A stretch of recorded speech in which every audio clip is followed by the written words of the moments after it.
Hello friends, in this video I'm going to talk about the parliamentary committees. Now this topic is important for prelims examination. There are certain portions which are more relevant for mains, but apart from that we are going to look into lots of small facts which are important for your prelims examination. So please pay attention to those small details.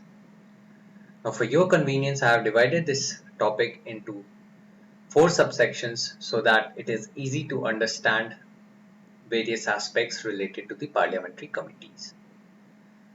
Now, so let's start. The first section we will discuss the meaning and the origin as well as the need for these committees. Then we'll look at the classification of these committees. Then we are going to talk about some of the specific committees. And finally, in the second part, we'll talk about the some questions that has been asked by UPSC and some other questions related to parliamentary committees. So now coming to the origin, meaning and the need for these committees. So the concept of parliamentary committee originated in the British parliamentary system. As you know, most of the conventions or concepts related to parliamentary system has come from the British system only. So way back in 1571 in England, the first parliamentary committee was established. Now obviously it was not in the way the modern committees are, but that was when the inception of the idea happened. In Indian Constitution, Article 88 and 105 gives a reference to the term Committee of Parliament or Committee thereof when talking about Parliament. So this way, the parliamentary committees are referred to in the Constitution of India. While the powers for these parliamentary committee, they originate under Article 105 and 180. So Article 105 deals with parliamentary privileges. Parliamentary privileges, you know about them. They are privileges given to member. They are not only given to member, they are also given to these parliamentary committees. So that is one of the source of power of parliamentary committee. The second source is under Article 118. What it says is that the houses of the parliament can make rules of procedure and for conduct of business of the house of parliament. So under these rules and conduct of business, the parliamentary committees have been defined. The various committees, their constitution as in their members, their functions, it all has been defined in these rules and procedure and conduct of business of the houses. Now the same booklet also provides the definition of parliamentary committees. So it gives 4 conditions. For a committee to be a parliamentary committee, it must satisfy 4 conditions. Now what are those 4 conditions? The first one is that it must be appointed by the House or by the Speaker or Chairman. So appointed by House or the Speaker or the Chairman. The second is it must function under the Speaker or the Chairman. So Speaker for Lok Sabha and Chairman for Rajya Sabha. The next condition is that these committee must submit their reports to the House or the Speaker or the Chairman. And then finally, these committees are assisted by the Secretariat of Lok Sabha or Rajya Sabha depending on which house they belong to. So for a committee to be parliamentary committee, they must satisfy all these 4 conditions. Then and only then they will be called the parliamentary committees. Now also, let's come to the significance of these parliamentary committee. Before that, in a parliamentary democracy, parliament is very key unit. It has 2 tasks, 2 major tasks. First is legislative and the second is exercise control over the executive. So, if only the legislative function is so huge that parliament is hard pressed for time, let alone exercising control over executive. So these parliamentary committees, they assist the parliament in both these functions. So let's look at how it assists the parliament in legislative matters. Now, at a time, a parliament may has to consider 10, 20 matters that are going on simultaneously in the country. Like there may be some environment related matter, there may be some cyber crime, there may be some space issue, there may be some health issues, etc. Now, Parliament cannot discuss all the matters simultaneously in one time. So that means they will have to wait to discuss these matters one by one, which will take time, and most of the matters will be urgent. So no point discussing them once the urgency is passed. So the thing is, if now you divide Parliament into 10 or 20, whatever you need, committees that examine these specific issues. So let's say you fix a committee for health that examines the health related aspect, and so on and so forth. So this way you can discuss more and more matters simultaneously, thus removing this constraint of time that is on the Parliament. Now further, like I've said, there are many issues from ranging from health to social issues to environment to space to technology, and the members of Parliament, they are not experts. They are just people who have been appointed, who have been elected by the people to fulfill their aspirations. Also, these members, most of them are quite old, and these issues, like issues related to cyber security or issues related to, let's say, Bitcoin, the cryptocurrency, these are very new matter. These people who are elected to the parliament, they are not experts on these matter. They might not even have studied such matter in their school or colleges. So you can't expect them to know all the minute details on these matters. And so for that reason, the parliamentary committees, it allows them to rope in experts from outside. So by this way, expert opinion can be taken on these matters, on these legislative matters, and the bill making process can be continued with full diligence. Now further, let's say a member is good at a field, like let's say a doctor has been elected to the parliament. Now they can look into the matter of health. So when a political party sends its either nominates or through discussion with the speaker or chairman sends its member to these committees, it sends member based on their area of expertise or their area of interest. So by that way also the legislative function of the parliament proceeds smoothly. Now another significance that these parliamentary committees has is that the concept of whip does not apply to them. So a member can speak freely without the fear of being disqualified from the house. So that means the discussion can be more uh, fruitful, you can say, because even the concerns which are sensitive, they can be brought up, or even the concerns which a party is not, like it is against a political party's ideology, can be brought up because whip does not control those members in the committees. Also the meetings of the committees are conducted behind closed doors, so public will never know. So that way the image of a political party is also safeguarded. Further, there are some financial committees of the parliament. They help to fix financial accountability of the parliament, of the government to the parliament by examining all the finances of the government. So these are some of the ways by which parliamentary committee ensures that the parliament functions smoothly. Oh, and one more significance is that since these committees have members from all the parties in the parliament, so they help iron out the differences between these political parties. So by that way, let's say a bill is being discussed in the committee. Now bill has members of all the parties, well all the major party at least. So when that bill is finally tabled in the house, now these members would have already sensitized their party members on the matters of the bill. So that way there's a trust built in the across the political parties that are representing the people in the houses, and it allows for efficient functioning of the parliament. Thus, parliamentary committees are very significant for the functioning of parliamentary democracy. Now, coming to the classification of these parliamentary committees. Parliamentary committees are of two types, standing and ad hoc. Standing means permanent, whereas ad hoc means temporary.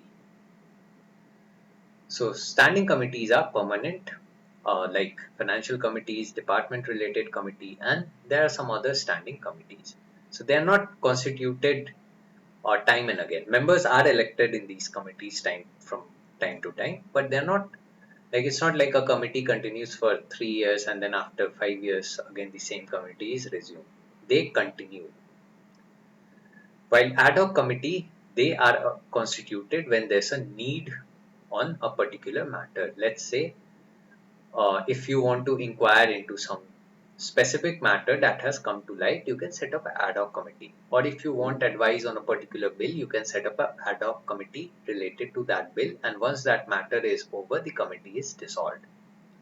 So ad hoc committee is divided into inquiry and advisory committee. Inquiry committee inquires into a matter like, let's say, pricing of drugs, or pricing of the spectrums when they go for sale, or if there's any scam, anything like that. While advisory committee, which is divided into select and joint committees, usually look into the bills. You would have read this term when you were reading in Parliament chapter the passage of bills. So there it has been mentioned that a bill can be referred to a select committee or a joint committee of the House. Now, select committee is comprised of members of a House only, whereas joint committee is comprised of members from both the Houses. One more interesting thing about joint committee is that usually they have more members. Obviously, because they represent two houses, they will have more members compared to a committee which is from a single house. Another interesting thing is that the membership is usually divided in the ratio close to 2:1. So the members from Lok Sabha will be twice as many as from Rajya Sabha. Like a joint committee, let's say a joint committee is elected to examine a bill on DNA, and there are 30 members, so 20 will be from Lok Sabha and 10 will be from Rajya Sabha. Now, let's look into some of the specific committees. So the first one is the financial committees of the Parliament. These committees belong to the Lok Sabha strictly.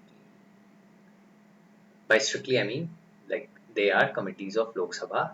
Their secretariat will be provided by the Lok Sabha, and the chairperson will be appointed by the Speaker of the Lok Sabha.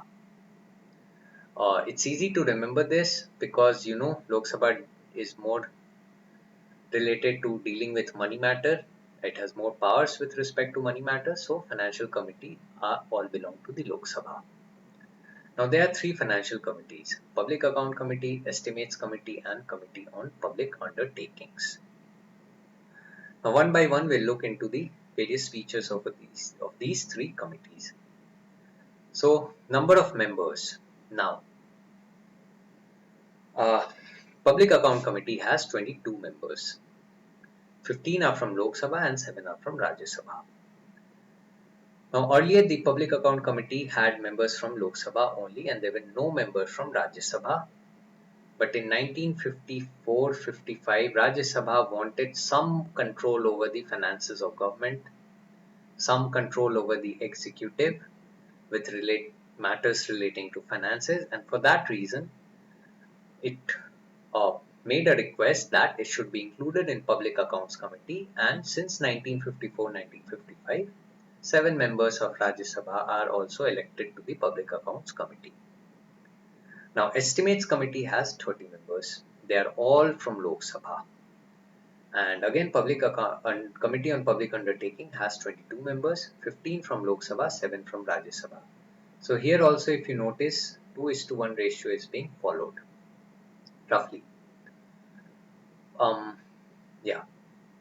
Now coming to the, one more thing. Earlier, Committee on Public Undertaking had 15 members, 10 from Lok Sabha and 5 from Rajya Sabha, but now this has increased to 22.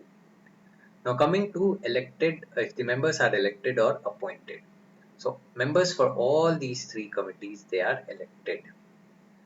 And the system of proportional representation and single transferable vote is followed.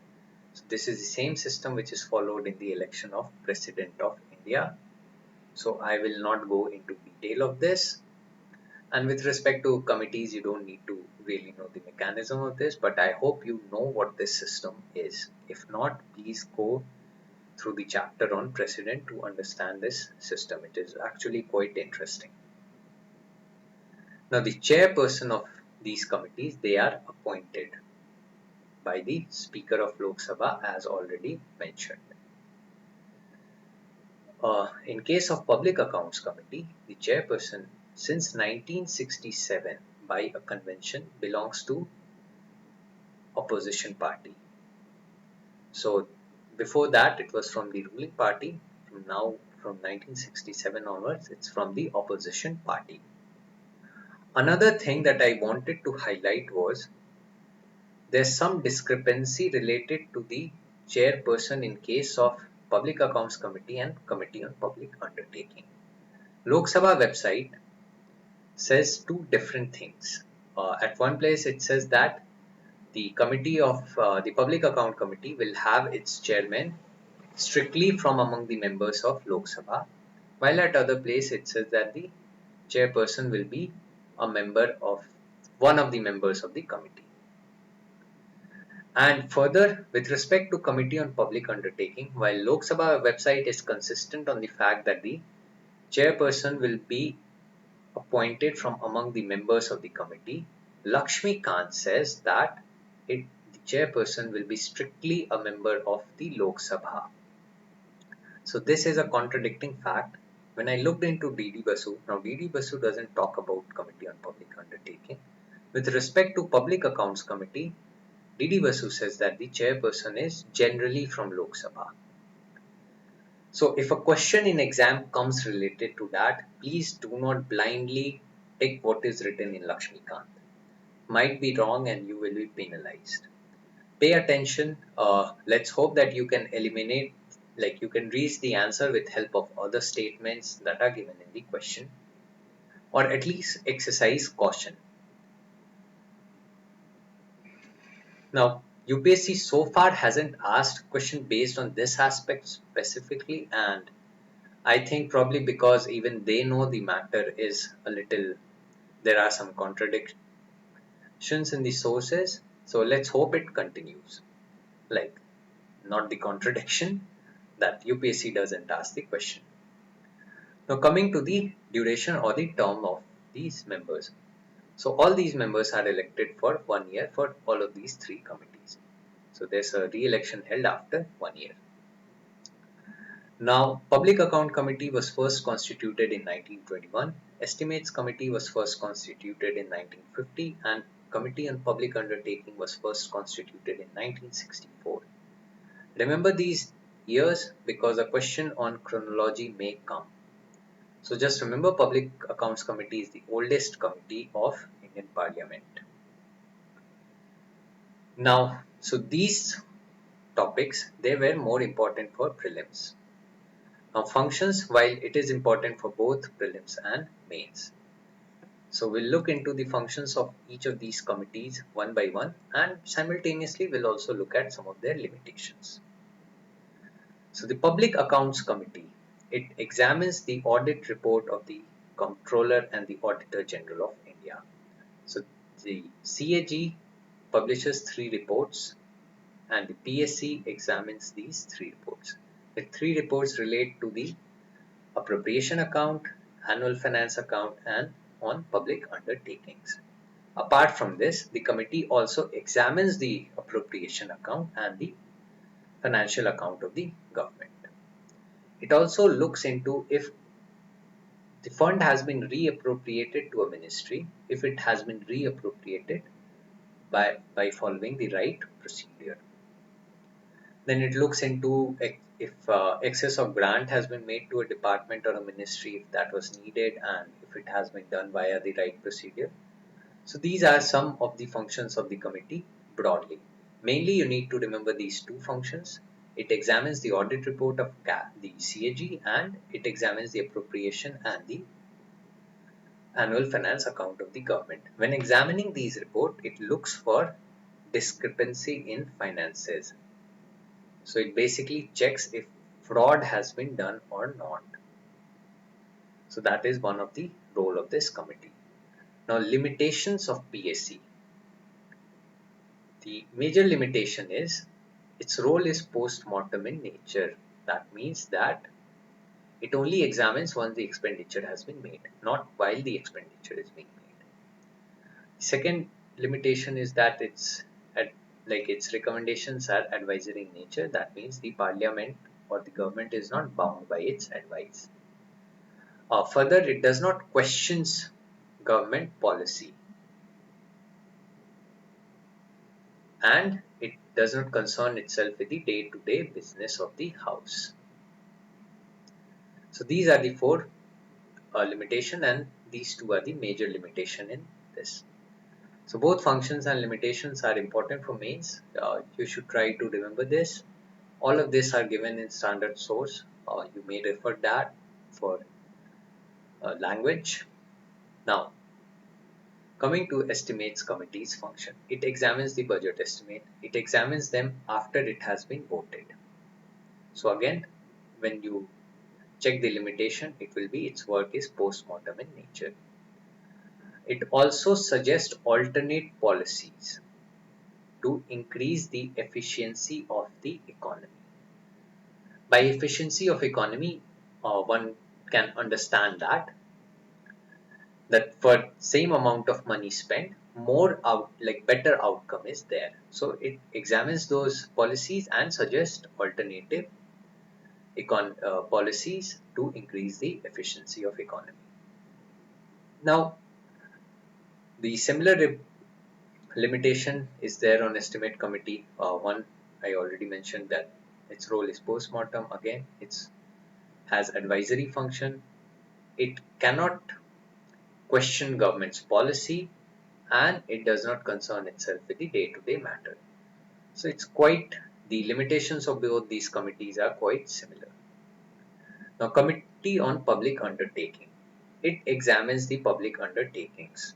So what it examines them for is if these undertakings are functioning as autonomous units. That means that government is not exercising too much control over them. Second, it looks into that these public undertakings are run as viable businesses, okay, and not as something where government enforces its agendas. So thus ensuring that maximum profitability is ensured. It also examines the report of the CAG on public undertaking. Now you might think that the functions are overlapping because the PSC also examines those three reports, and one of which deals with the public undertakings. However, it's explicitly written that Public Account Committee does not examine those reports which are being examined by the Committee on Public Undertakings. So their function is quite demarcated from each other.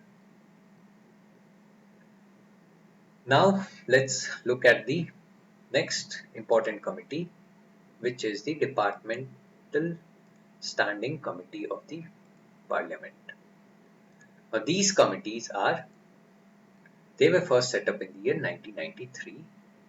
They were 17 in number initially, which was later expanded to 24 in the year 2004. These committees they work in very close tandem to the ministries or their departments. So there will be a committee on health, there will be a committee on home affairs, there will be a committee on defense, which works in tandem to the ministry. 8 of these DSCs are under Rajya Sabha, while 16 are under the Lok Sabha. So again, by under I mean the chairperson in this case, in these 8 will be appointed by the chairman of Rajya Sabha, while in this case appointed by the speaker of Lok Sabha. As well as the secretariat assistant will be provided by Rajya Sabha for these 8, and for Lok Sabha, like these 16, it will be provided by Lok Sabha. The department related standing committees have 31 members. 21 and 10. That is 21 from Lok Sabha, 10 from Rajya Sabha. Again, you see ratio is roughly 2:1. All the members are nominated. Remember this, you may get confused. For the financial committees, the members were elected, while for department related standing committees, the members are nominated. So 21 members will be nominated by speaker for each of these committee, and 10 members will be nominated by the chairman. Now earlier this committee had 45 members when there were only 17 in number. When the number was increased, the membership was decreased to 31 because parliament only has 543 plus 245 members. So obviously they don't have unlimited members that you can have 45 into 24 people working for department related standing committee, and for that reason the number was reduced. Now this point I've already discussed that the chairperson is appointed by chairman or speaker depending on which house the committee belongs to. Now with respect to financial committees as well as the department related standing committee, do note that a minister is not a member. If a member is appointed as a minister, their membership to the committee ends on the day of their appointment. It ensures two things. First, a minister is very busy dealing with their own ministry. They will not be able to do the work of the department related standing committee as well as their own ministry. The second thing it ensures is that, like I talked about whip not being functioning on the parliamentary committee. Similarly, if a minister is a member of the committee, now ministers are those people who are close to the central command of the party. So if they are in the committee, they will exercise some hold over the members who belong to their party. And for this reason, to ensure that these members they express their views freely, it is better if a minister is not a member of these committees. Oh, and coming to the functions of this committee, so they first of all help formulate the demand for grant of each of these ministries. So whatever ministry these committee correspond to, these committee they help in making the demand in the budget for those particular ministry. They also examine the bills that are being introduced on behalf of those ministries.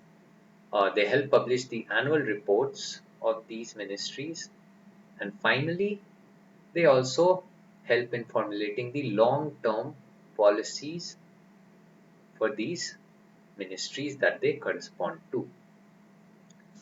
So these are the four major functions. Limitation, again, their role is advisory and they're not concerned with day-to-day administration. Now let's look into the some other committees of the parliament. Now, as I have already said, there are many committees, but these are some of the important committees of parliament. We will look into these one by one. So the first one is Business Advisory Committee. They are constituted in both the houses separately. So when I say both, it doesn't mean it's a joint committee. It's basically separate in both the houses. In case of Lok Sabha, there are 15 members. In case of Rajya Sabha, there are 11 members. Now, the chairperson of Business Advisory Committee is the Speaker in Lok Sabha and the chairman in Rajya Sabha. A Business Advisory Committee deals with formulating the timetable of the house, of the particular house, that is day-to-day functioning of the house, how time will be allocated. Now, Rules Committee. Rules Committee is again separate in both the houses. In Lok Sabha, there are 15 members. In Rajya Sabha, there are 16 members. Pay extra attention here because Rajya Sabha has more members than the Lok Sabha, and UPSC may try to trap you on this. So just be extra careful. Usually in all the committees, Rajya Sabha has lesser member compared to Lok Sabha. Now again, chairperson will be speaker or chairman, and rules committee looks into if remember those that Article 118, gave power to the parliament to formulate the rules of procedure for conduct of business of the houses. So it looks into those rules if they need to be amended or anything needs to be added. Now comes the Committee on Ethics. It was first constituted in Rajya Sabha in 1997. Then later it was constituted in Lok Sabha in the year 2000. So again, it's separate for both the houses. In Lok Sabha there are 15 members, in Rajya Sabha there are 10 members. Now the chairperson of these committees are nominated from amongst the members by the speaker or the chairman. Now Committee on Ethics, it basically ensures that the members do not misbehave, that they are disciplined. Looking at the state of our parliament, we can safely say that the Committee on Ethics is not doing its job very well. Anyway, coming to Committee of Privileges. Again, separate in both the houses, 15 in Lok Sabha, 10 in Rajya Sabha, chairperson nominated from amongst the members. Now, this committee relates to Article 105. Indirectly, what it does is it has a quasi-judicial role. It ensures that the parliamentary privileges of the members and the committees of the houses are not breached. And if it is breached, it gives punishment to the person who has breached it. So like recently when you heard that some journalists from Karnataka were sent to jail for breach of privileges of the house, they were basically sent to jail by this committee. Not exactly the one that is appointed in Lok Sabha or Rajya Sabha, but every state assembly also has its committee of privileges. So they were jailed by that committee. So remember this committee has a quasi-judicial role. Now, Committee on Private Member Bill. It's exclusive to the Lok Sabha. Remember this part, 15 members and the chairperson is Deputy Speaker. Committee on Private Member Bill, what it does is it allocates time to discuss the resolutions and bills brought by the private member. Now for Rajya Sabha, this role is done by the Business Advisory Committee itself. And finally coming to the General Purpose Committee. Now this is a special committee. I'll explain why. Again constituted in both house members. I'll explain again. The chairperson is either the speaker or the chairman depending on which house the committee we are talking about. Now it's member. So speaker, chairman plus deputy speaker, deputy chairman. Panel of chairpersons. So you must remember this term from the parliament chapter. There are 10 of these people. So they are a member. Then chairpersons of all the standing committee of the houses. So for Lok Sabha, the standing committee of Lok Sabha, their chairperson. For Rajya Sabha, the standing committee of Rajya Sabha and their chairpersons. Then leaders of political party. And some members nominated by the speaker or the chairman. That's why there's no fixed number for this committee. Its number can vary. Now, another interesting fact about the General Purpose Committee is that while the rules of procedure for conduct of business of the houses guide these committees directly, those rules are not applicable on General Purpose Committee. It is the speaker and the chairman who suggest modifications in those rules, and those modifications will apply to these committee. So there are two exceptions. One, its member is not defined specifically, and the rules which are applicable on normal committees, they are not directly applicable on these committees. They are modified. Its function. So basically, the speaker or the chairman, depending on if we are talking about Lok Sabha's General Purpose Committee or Rajya Sabha's General Purpose Committee, they assign certain functions to these committee, and then this committee does that role. So its functions are also not explicitly defined. Its functions are those that are being given by the Speaker or the Chairman of Rajya Sabha. Last information, you must have read in the Parliament chapter that whenever the Deputy Speaker or Deputy Chairman is appointed to a committee, they become its chairman just by virtue of being appointed to that committee. While this holds true for most of the committee, in case of Business Advisory Committee and Rules Committee and General Purpose Committee, so these three committees, this rule does not apply. In these three committees, the Speaker or the Chairman, and again Speaker or the Chairman are the chairperson. The Deputy Speaker or the Deputy Chairman, even if they are member, they are not the chairperson for these committees.